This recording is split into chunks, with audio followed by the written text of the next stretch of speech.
The skyscrapers of New York City are still, for most people, one of the great emblems of modernity. But one of the major architects of the 20th century, Le Corbusier, thought otherwise. He called this city a tragic hedgehog. Any New Yorker knows what Corbu meant.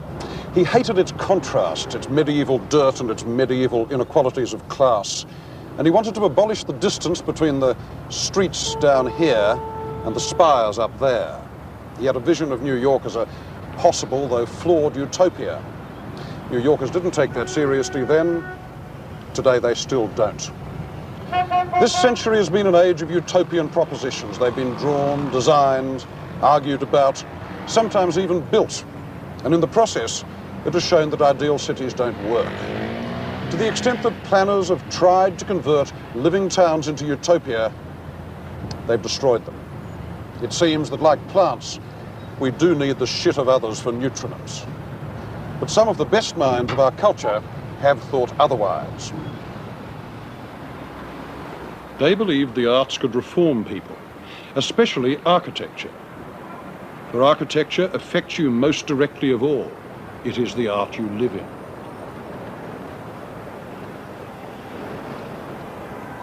Rational design would make rational societies.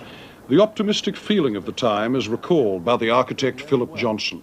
It was one of those illusions of the 20s, that great movement which I had the privilege of taking part.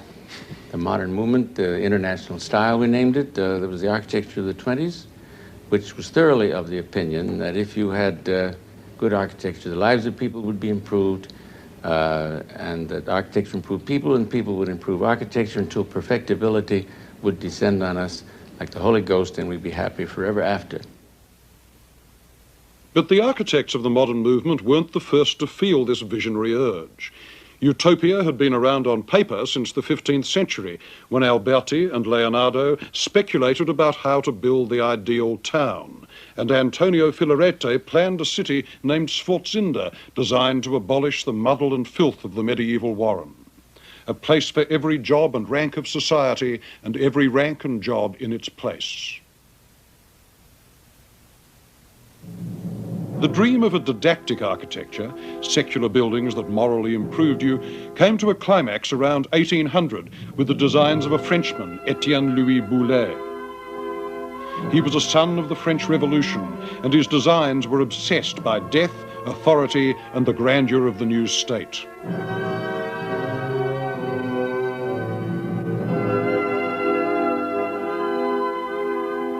They were never built. They would have needed a slave state to build them. But within 30 years, the Industrial Revolution had created another kind of slave state.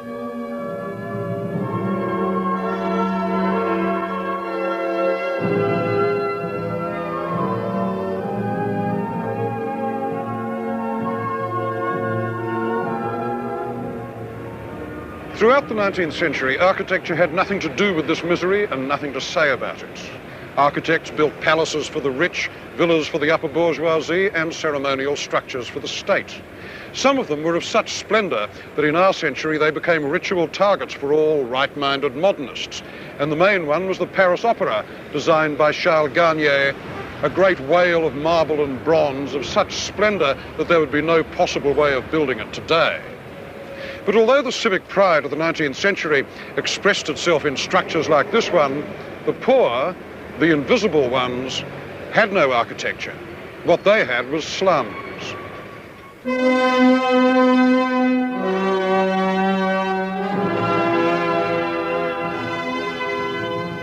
By 1900, in the eyes of a handful of gifted and missionary designers scattered across Europe, architecture itself was a symbol of inequality, and decorated architecture even more so. The distrust of decoration in early modernism was not simply an aesthetic matter. It became a moral issue in the 1890s at about the same moment as the birth of its direct opposite, the European luxury style, Art Nouveau. Art Nouveau was the final exquisite protest of craft sensibility before the hand and its work were swamped by the machine product. It was the snobbish style, consciously elitist.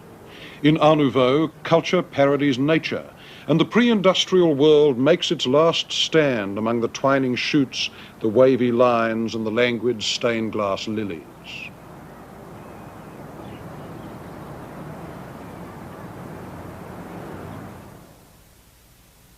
But the idealist radicals of the 1900s looked to the machine. They were in revolt against the injustices of industrial capitalism, but they wanted technology to reform culture.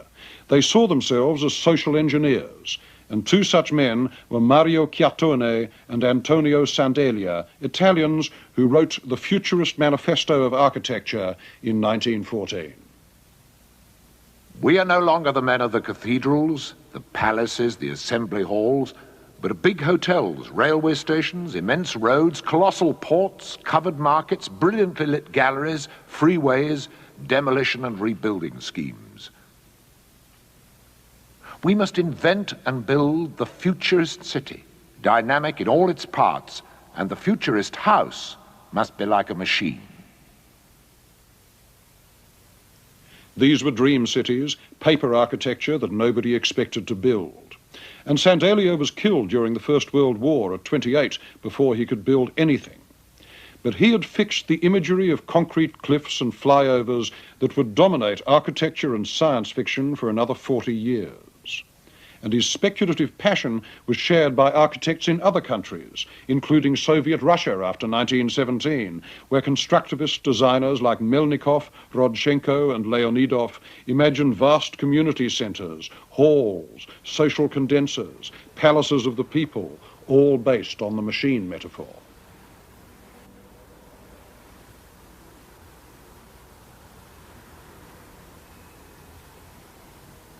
But where in the real world could a European architect find the practical shapes of the future? One place was America, with its industrial forms of warehouse, dock, and grain elevator. The essence of American modernism was concentrated in Chicago. The city had been wiped out by a fire in the 1870s, and so the architects of Chicago got what their European colleagues could only dream of, a clean slate. There was no city planning. The nature of American business took care of that. Grab the block, screw the neighbours. But a new principle of building emerged from the chaotic growth of Chicago. Skeleton construction instead of load-bearing brick or masonry walls. The steel frame took the load and the walls became light panels or opened out into glass. Because they weighed less, buildings could go higher. This was known as the Chicago style, and its master was Louis Sullivan, the first great modernist architect.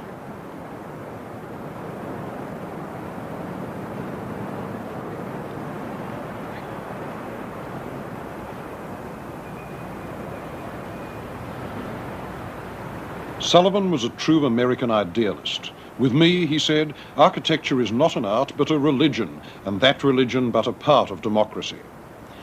What this entailed for Sullivan and his colleagues in the 1880s and 90s was a desire to fulfill both the abstract side of building, its ability to soar, to display geometry, to embody systems, and its natural side, the poetic rhythms, organic grace notes, and ornament. The verticals of aspiration, the horizontals of the Midwest prairie.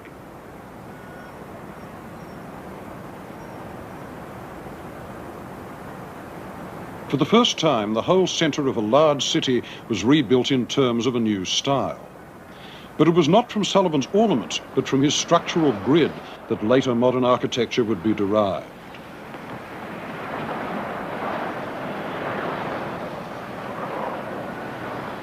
Sullivan's auditorium building was finished in 1899, and in the same year he began the Carson Peary Scott store, the last major project that he would have a chance to do. Structures like this one have come to be seen as talismans, the rudiments of a new world of design and construction.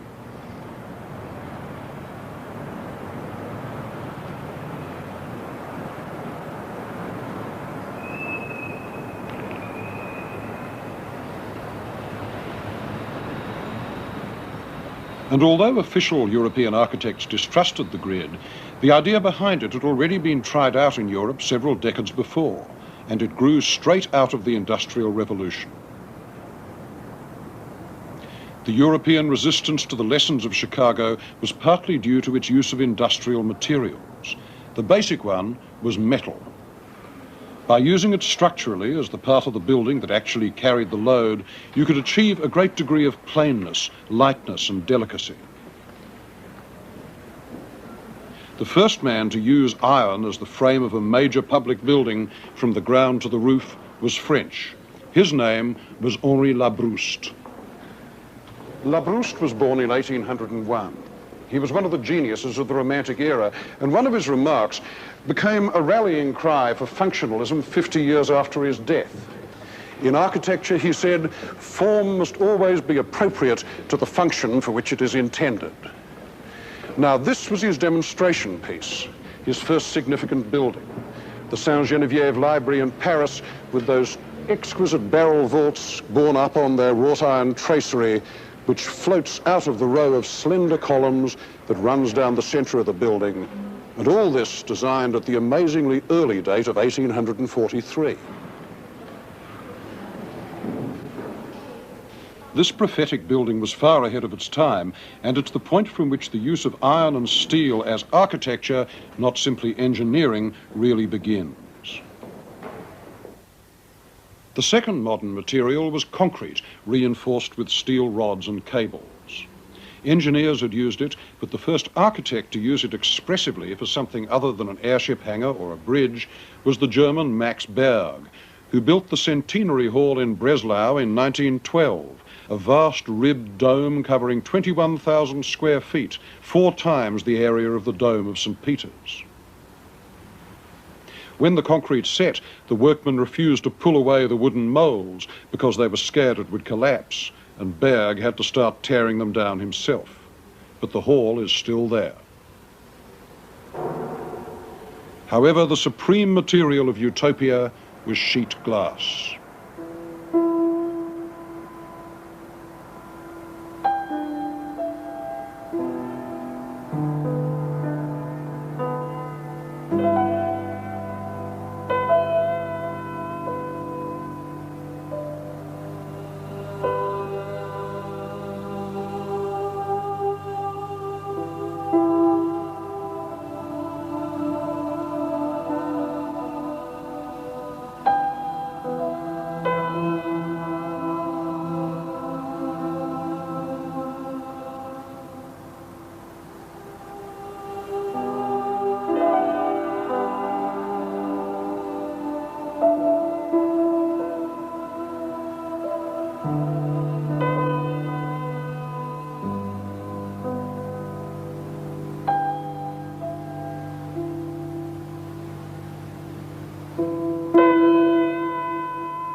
Glass was the opposite of stone and brick. It meant lightness, transparency, structural daring. Glass was the essence of the skyscraper, and the skyscraper has become the essence of the modern city. A thin film hung on a steel skeleton. No more load-bearing walls. 60 years later, this is the face of every corporation, the glass box, the all-over grid of spandrels and mullions, the curtain wall.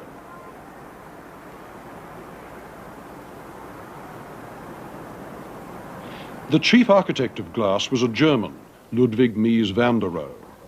He didn't put up many buildings, but the ones he did build acquired a great moral importance in modern architecture. For decades, buildings like his apartments on Lakeshore Drive in Chicago have been considered the epitome of reason. Straight lines, clear thought, and extreme refinement of proportion, detail, and material. They were acts of faith, absolute and austere. But Mies loved the idea of crystalline building, the pure prism. And so his designs in the 20s believed in salvation through glass architecture, and this belief was almost religious. Mies' quest for purity goes right back to the Germany of 1920 and his unbuilt design for a skyscraper on the Friedrichstrasse in Berlin.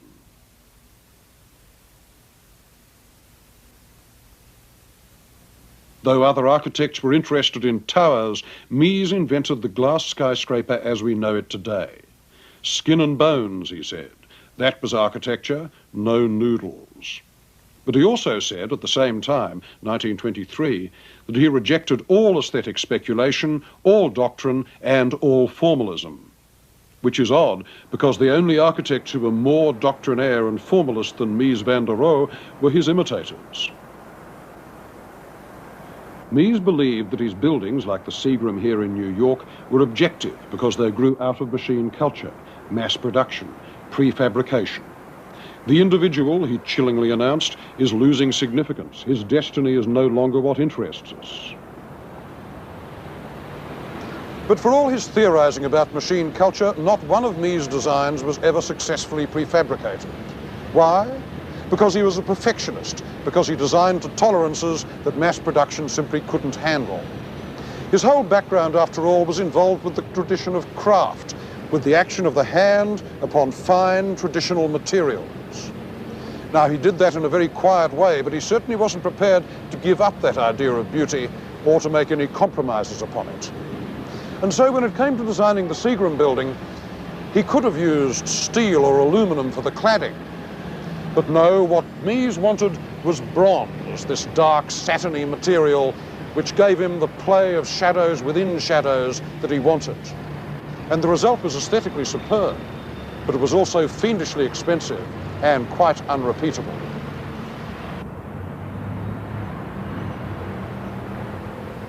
But the Seagram is all balance as well, and generosity. Useful and ceremonious, one of the great buildings of our time.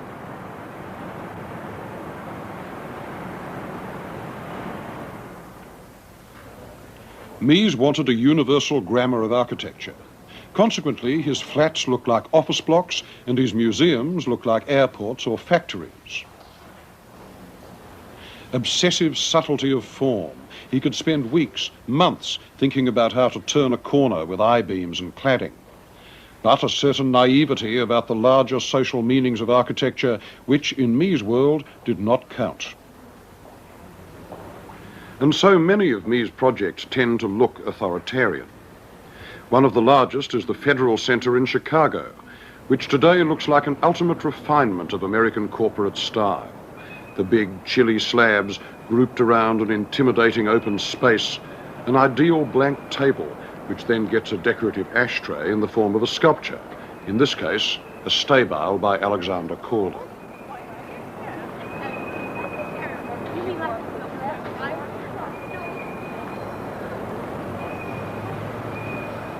Philip Johnson, who collaborated with Mies on the design of the Seagram, remembers the dogmatism of his master's voice. He believed in the ultimate truth of architecture, and especially of his architecture. His architecture was closer to the truth, capital T, than anyone else's, because it was simpler and could be learned. He felt that his architecture could be learned and could be adapted for on into the centuries. But in a way, his influence was bad, because it made everybody realize, well, I'm doing Mies. That means it was cheaper. And every cheap architect could therefore copy Mies and go to the clients and say, I can do a building cheaper than I did for you last year because now I've got religion. I can do it like Mies. And we have a flat roof, and we have glass walls, and we have simple factory-made curtain walls, the outsides of the building. So it was a justification for cheapness that took over entirely our cityscapes today, and this is what you see in New York.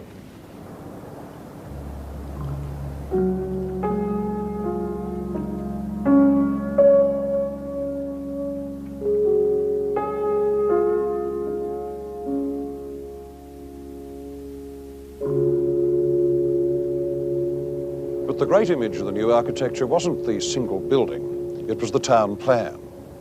And the planners saw their paper cities with the kind of detachment that's built into the view from a building like this one. Very high up, very abstract, rather like looking down on a drawing board, in fact, and somewhat nearer to God. What their projects had in common was an alarming obsession with social hygiene.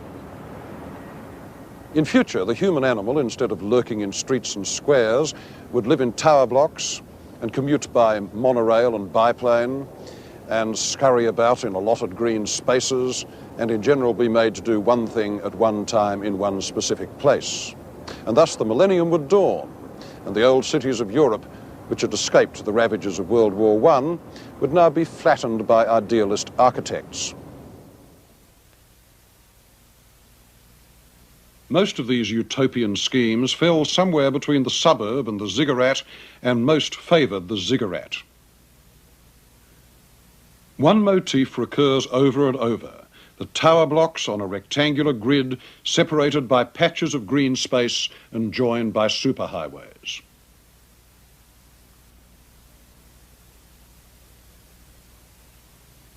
It was a theme harped on by Frenchmen, Germans, Russians and Italians, but the lyric poet of this dreadful idea, which has influenced cities for the worse from Los Angeles to Zagreb, was a Swiss. His name was Charles-Édouard Jeanneret, better known by his nickname, Le Corbusier. His ideal of good planning was summed up in one phrase: La ville radieuse, the radiant city.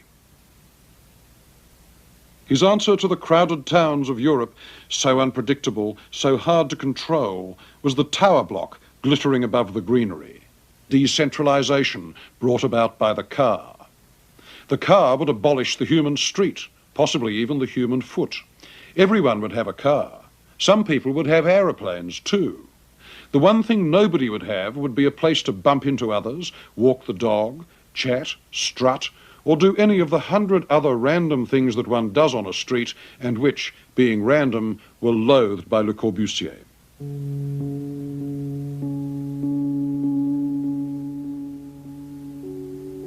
La ville radieuse was a nightmare. Not only would its inhabitants surrender their freedom of movement to the omnipotent architect, they would also have to give up their memory insofar as it was recorded in stone and brick.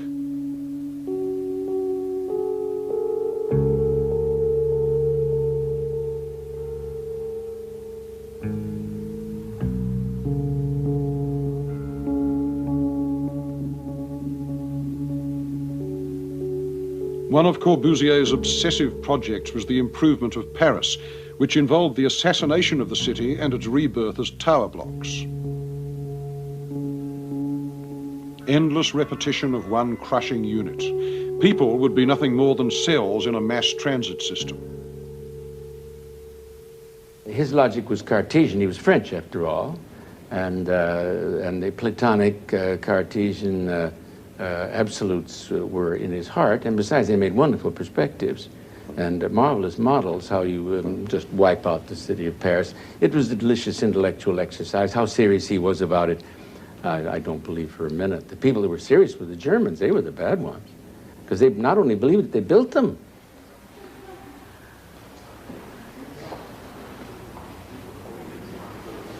One thing Corbusier built is here in Marseille, the Unité d'Habitation of 1947.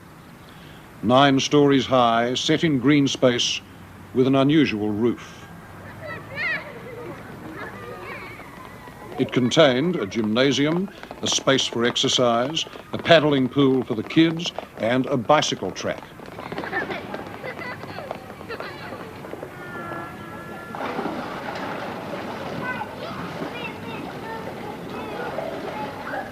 Even today, this is one of the great roofs of the world. The place is a metaphor of Corbusiers' social aims, the concrete garden of ideal form, giving health to those who live in it. To me, the roof of the Unité has a sadness approaching that of a Greek temple. Corbusier finished it after the Second World War, and almost 30 years after his celebrated descants on the Acropolis in his book Towards an Architecture. The Greeks on the Acropolis, he then wrote, set up buildings which are animated by a single thought, drawing the desolate landscape around them and gathering it into one composition. And thus, at every point on the horizon, the thought is singular. And the only place that he ever found which approached that bare singularity of the Acropolis was the roof of this building. He was so ill-informed about the habits and traditions of the society that he thought people would go on the roof if he made it beautiful enough. That wasn't the real point. The real point was he was free on the roof. And it's a sculptural joy to wander around the roofs of Marseille. The troubles begin below the roof. The Unité was meant as a social experiment, a prototype for mass housing.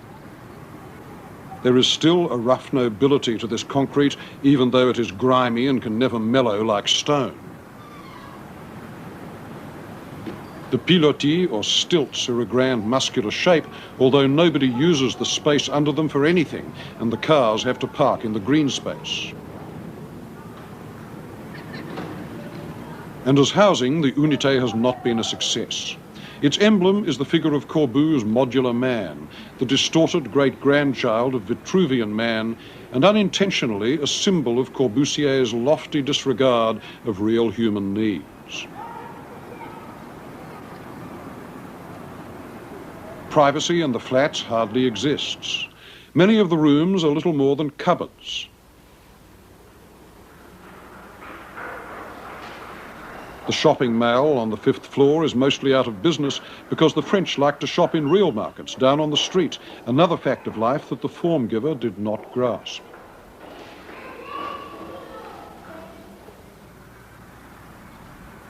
Finally, nobody wanted those plain, morally elevating interiors with their paper lamps and craft rugs and slung chairs and cubist tapestries, and they are now crammed, like this one, with exactly the sort of gaudy, fake period furniture that Corbusier struggled against all his life. He could never understand why the French kept wanting it, but they did, and they still do. Corbusier only got one chance to build an ideal city. It was Chandigarh, the new capital of the Punjab, which Nehru asked him to design in 1950.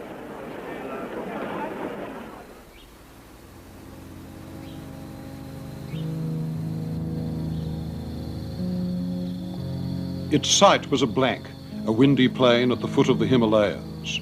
Here, Corbusier could create a sculptural monument from scratch. There was nothing to compete with. His buildings would be absolute.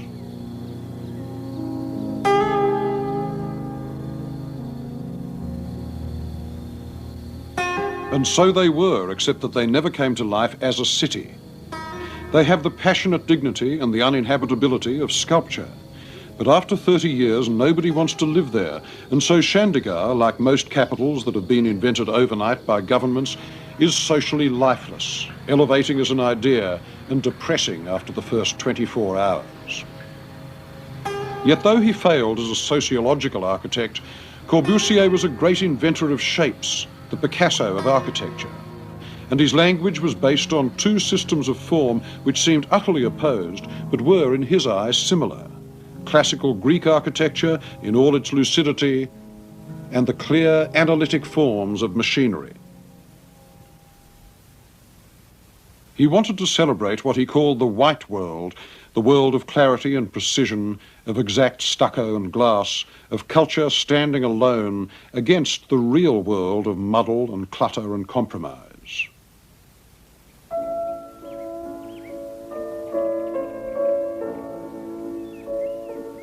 No building shows what he meant better than the Villa Savoie outside Paris, finished in 1930.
Villa Savoye was one of the classics of what came to be known as the international style.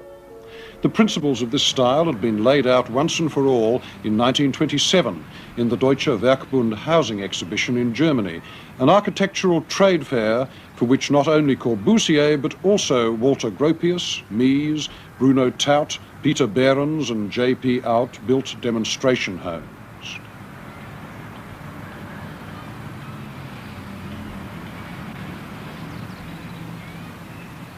The name international style was coined in 1931 by two Americans, the historian Henry Russell Hitchcock and Philip Johnson.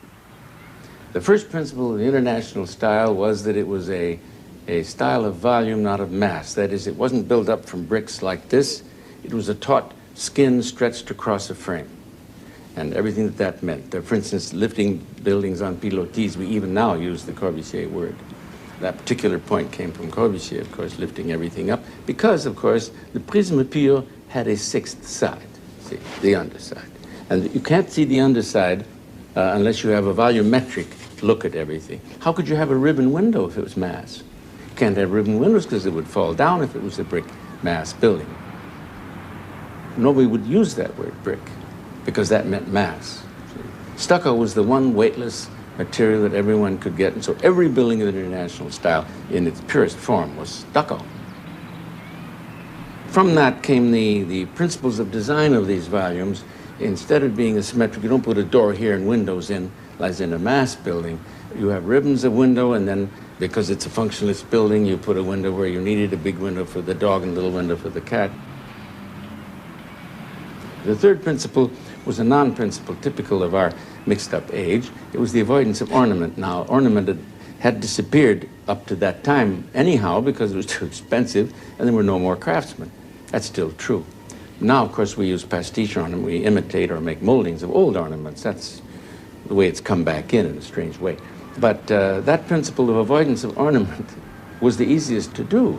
So if you then believe in volume, not mass, you can't put tops on buildings. Of course, any angle like that was taboo. Had to have a flat roof. But you see, I came in 28, and by that time it was pretty well codified, the international style. We had Weißnova Siedlung, which is the epitome. That was the high point of the international style, when everybody had to do a flat roof, everybody had to be white, everybody had to use stucco, and they all did. They saluted and did whatever Mies said. He was a kid at the time, and kid being architecture, being 40. And it was an amazing thing for a kid to do, to get all the great architects together and make them all do the same building. And so I was there at that time when all ideas of mysticism or anything that wasn't rational or couldn't be clearly explained was to have been rigorously rooted out. The main place from which this style emanated was the Bauhaus, started in Weimar and then established in Dessau and closed by the Nazis in the 30s on the grounds that it was a Bolshevist conspiracy against the family and the German race. The Bauhaus program meant the rethinking of every manufactured object and not just buildings. And during its short life, 15 years, it utterly transformed the idea of advanced design in Europe. It was the centre of a network of men and women who wanted to remake culture in terms of industrial process. The man who formed the school, wrote its program, and ran it for the first 10 years of its life was the architect, Walter Gropius. Gropius' ambition had set early in his career. In his early 20s, in 1907, he had worked for the leading industrial designer in Germany, Peter Behrens. Today, we're used to companies getting one designer to furnish their whole visual style. 70 years ago, that was extremely rare. Behrens pioneered it through his work for one big industrial client, AEG. He designed their factories, their catalogues, even their stationery.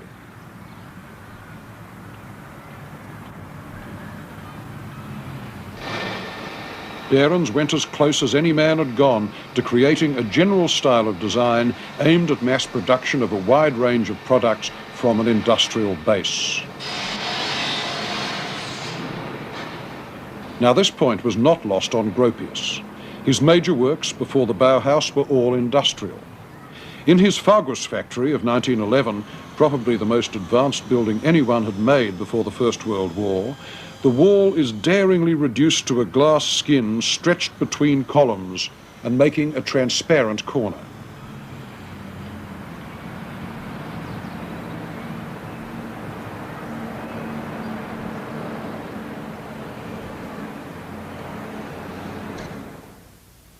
The Bauhaus enabled Gropius and his colleagues to pursue the idea of a total art, subsuming all the divided arts under a new technology. The first manifesto of the Bauhaus proclaimed, "Let us create a new guild of craftsmen, without the class distinctions which raise arrogant barriers between craftsmen and artists.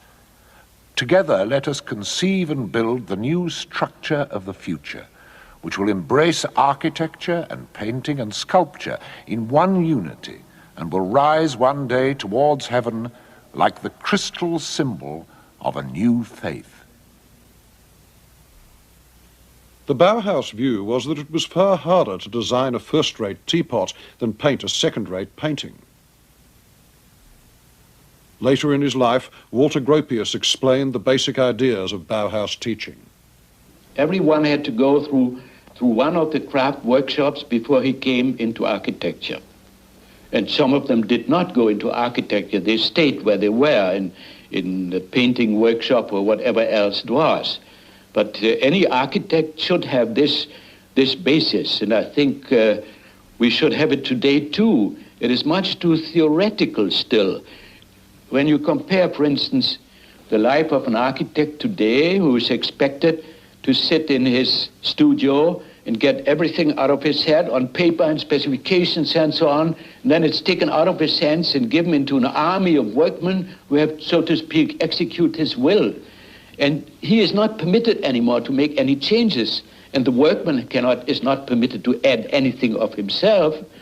And you compare that now how it was in the Middle Ages when they built a cathedral, for instance. It was a group of people devoting themselves to that building, living on the site, doing everything in flesh and materials directly. There was very little designing. And the extraordinary thing was that the journeyman and the apprentice, he had to follow, of course, a certain direction by the master who gave him some geometrical proportions he had to take in his work. But otherwise, he gave his work individually, independently. It was not an execution only of some design of the master. So they worked really in a true team together there. And if something was not well done, they took it down again and built it again, because for God's sake, it had to be very good. Each teapot, watch, glass or radio cabinet was designed as an industrial prototype. It had to be mass-produced. But few of them actually were. The demand was too small to justify mass production, hence the rarity of Bauhaus objects today. They were too pure to be popular. This was especially true of the furniture. Almost all the radical new designs of chair, table or sofa were done by architects. Marcel Breuer inside the Bauhaus, Corbusier and Mies outside it. Their ideal and often uncomfortable chairs were all of a piece with constructivist painting. And they were meant to go with their buildings, to give the least possible interruption to the flow of space, to echo the machine look. Some of them lived on into production to furnish the world's airports and corporate lobbies. But in their day, they were not popular.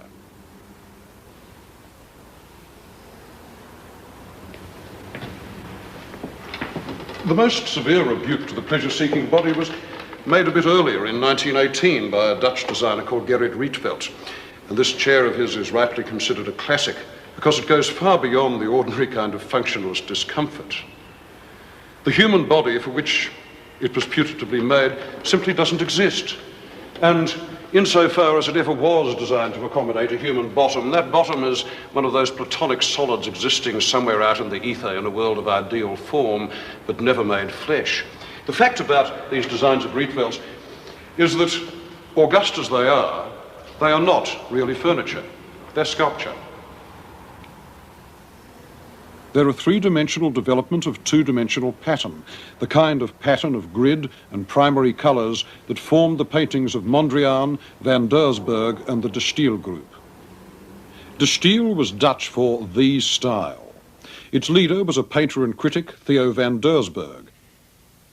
As a group, it didn't last long, just a few years during and after the end of World War I. Nevertheless, the half-dozen artists and architects in the movement were very clear about their aims.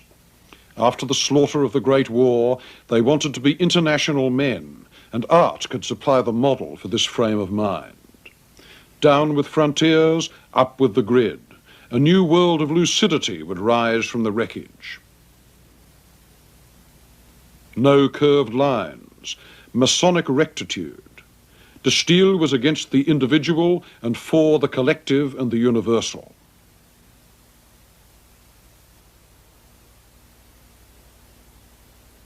It laid out a general grammar of shape that would do for every visual art, architecture no less than painting. This grid was van Doesburg's design for the roof of a university hall in 1923.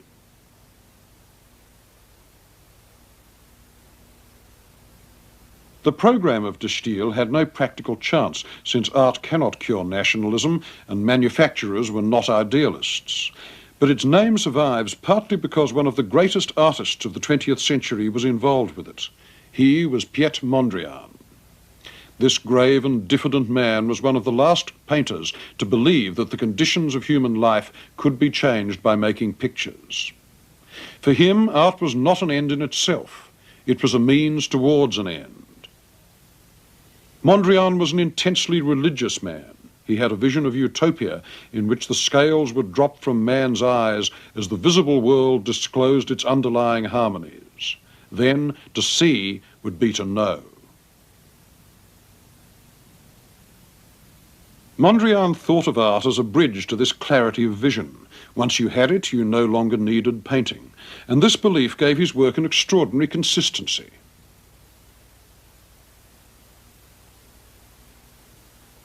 We're apt to think of Mondrian as a purely abstract painter, the grid and nothing but the grid.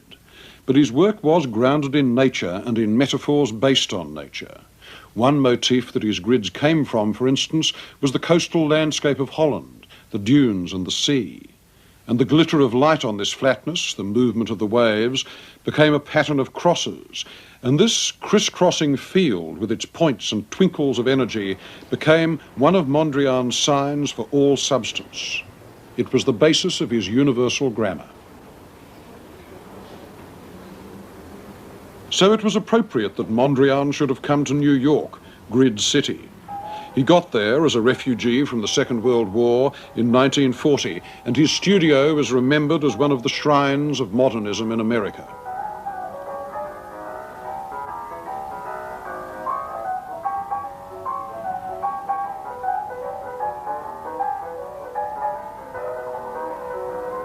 And what did he like about America? Well, Mondrian may not have looked like one, but he was an enthusiastic dancer. It's hard to imagine him boogieing to jazz, but that was what he loved to do.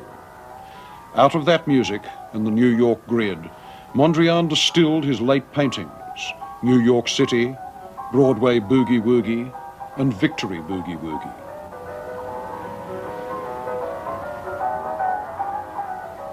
These paintings are not exactly metaphors of New York, and still less can they be read as plans.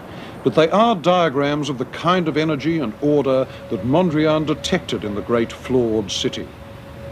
The yellow blips shuttling along their paths don't necessarily represent cabs, but once you have seen Broadway Boogie Woogie, the view from a skyscraper down into the streets is changed forever.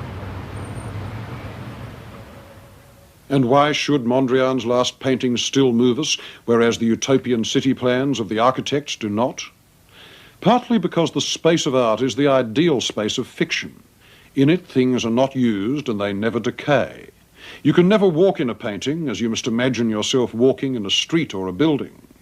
His paintings are incorruptible, the building blocks of a system that has no relationship at all to our bodies.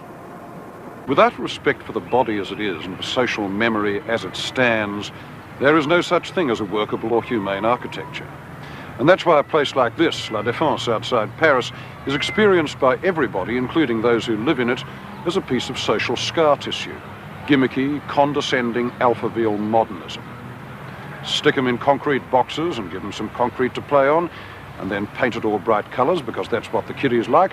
And if the kiddies don't like it, they can write to the minister.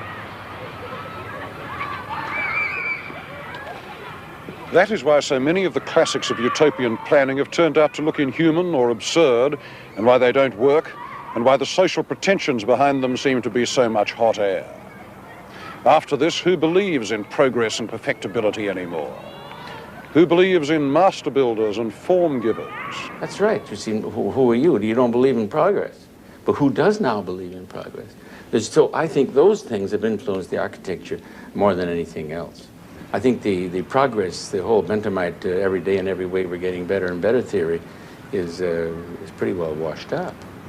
So there are these waves of we're anti-idealists now, anti-utopian, anti-pies in the sky, and we're very anxious to make our cities work the way they are, and grab and hold on to the best we can, which of course is a far saner and more sensible way of looking at things.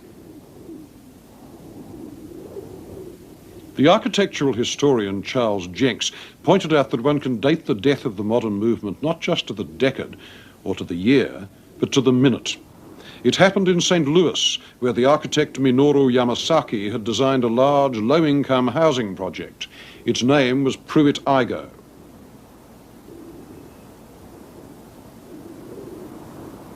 Tower blocks, parks, recreational streets inside the buildings, every sort of Corbusian amenity. Most improving. The architectural magazines made a fuss over it. It won awards. That was in 1951. Within a few years, the place had been ripped apart by its unimproved tenants. Old and middle-aged people were scared to live there, and the young were in the corridors with flick knives. Pruitt-Igoe got so bad that in 1972, major structural alterations were called for.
Apart from Chandigarh, the only city in the world that has ever been built from scratch along the Corbusian lines of rational town planning is here. In the 50s, the Brazilians decided they wanted a capital. Now, the thing about bureaucrats is that they hate ports. They're too open to influence, they're too hard to control, they're too full of life.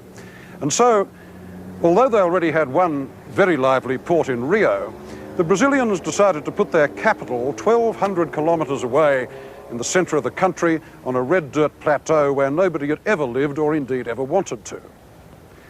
Two of Corbusier's most brilliant South American disciples were called upon to design it. Lucio Costa did the town plan, and the main ceremonial buildings were done by Oscar Niemeyer. Now, Brasilia, as the place is called, was going to be the city of tomorrow. It was going to be the triumph of reason and sunlight and the automobile. And here we were going to see what the international style could really do when it was backed with limitless quantities of cash and national enthusiasm. And we did.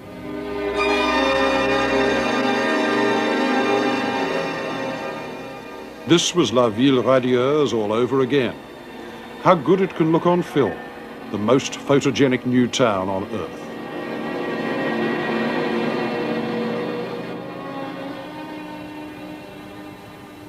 It's the reconciliation of modernist democracy with the ceremonial grandeur of the state that the Beaux-Arts had wanted to symbolize 100 years before.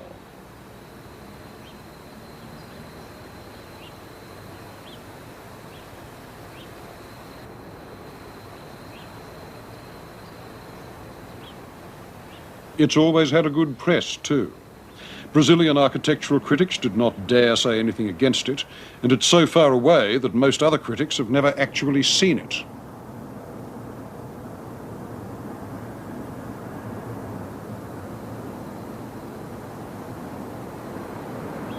From the air, you can see the abstract categories of layout, the big living blocks, the administrative core, the work areas, the green space, the crossing highways.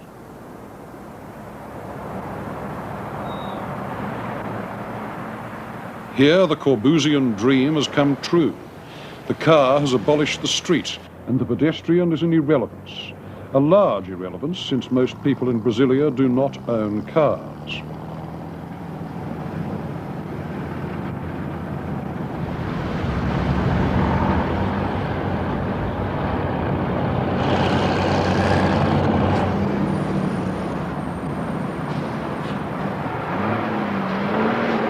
The reality is worse than anything that has been said about the place.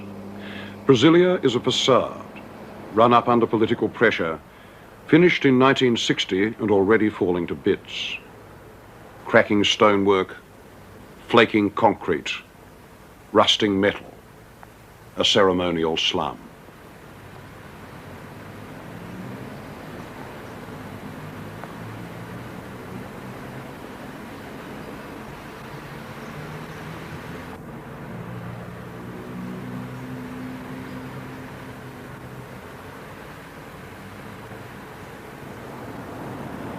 So what Brasilia became in less than 20 years wasn't the city of tomorrow at all. It was yesterday's science fiction. Nothing dates faster than people's fantasies about the future. This is what you get when perfectly decent, intelligent and talented men start thinking in terms of space rather than place, and about single rather than multiple meanings.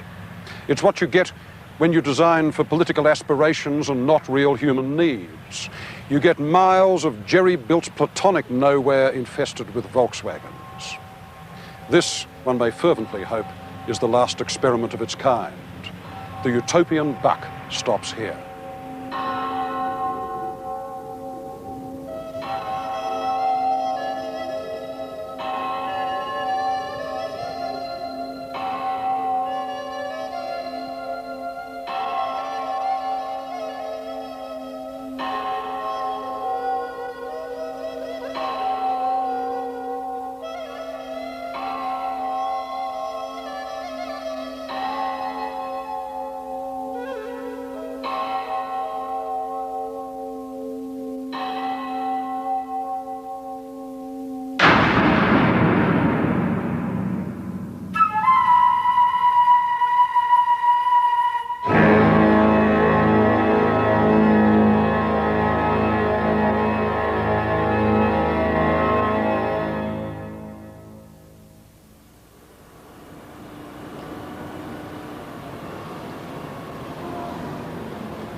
I think Brasilia is emblematic. The last 50 years in architecture have witnessed the death of the future.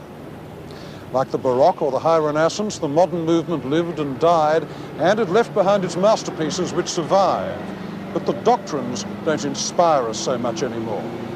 Now, I think that people are always going to be moved and delighted by buildings like the Villa Savoye or the Seagram building here, just as they are today by, say, the Pazzi Chapel or by the Paris Opera. But what has gone, and I think gone for good, is the idea that architecture artists can lay the rudiments of paradise here on Earth and construct working utopias. Cities are more complex than that, and perhaps you can't purify human needs without taking away human freedom. In any case, you have to work with the real world and its inherited content, and memory is reality. It took us the best part of 50 years to find that out, but perhaps it was worth the trouble.